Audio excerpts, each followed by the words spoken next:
Acharei is Kedoshim, Shlishi. So we ended off Sheni with Shchutei Chutz. This is similar, but not exactly the same. There was a carbon that was Kodesh that you didn't bring to the Olam Moed. Here, and you shechted it for your own use. Here, you're going to actually sacrifice the animal to Hashem, but you're not going to bring it to the Olam Moed. You want to bring a carbon in your backyard. So that's called Ha'ala B'chutz or HaTorah B'chutz. That also comes along with a Chiyuv Kares. Then it's going to have the Isra of eating dam. Nefesh asher yochel kol dam. The dam is very choshev. The Psukim are going to explain that the nefesh is the dam. That's going to lead us into the mitzvah of kisoy hadam. And anytime you shecht an animal, you have to cover the blood. This only applies to a chaya and a oif, a non-domesticated animal and a bird. It doesn't apply to a behemoth. The Aryeh HaKadosh, if you have extra time, you look, he explains Al Pi Kabbalah why that is. In very short, he says that the nefesh of a behemoth is not the dam itself, it's in the dam. So when you shecht it, it flies away.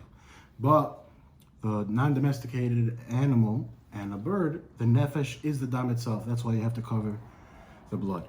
You'll be familiar with the isser of eating an avela and treifa. That's a kosher animal that died of natural causes, or the shechita was puzzle, that you have to give it to a guy or to a dog. But here, it's going to repeat it because there's an isser tumah involved also. Someone who eats it becomes tameh, which asks him from eating and partaking in eating of the karbonis. Then we have includes, it's a very general lav, but includes the darchei hamoiri. If you have extra time, you look in the Tosefta Masechah Shabbos in Parak Hey and Parak Vav. It talks about the darchei hamoiri. The Amoritz lived in Eretz Yisrael before we got there. They're a very superstitious bunch. To sum it up in general, things they did that we could understand could be explained naturally and scientifically. You're allowed to do things that we don't understand why they used to do. You're not allowed to do.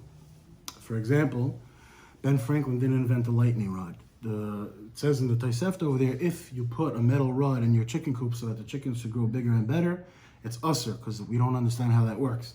If you do it to protect them from lightning, it's fine.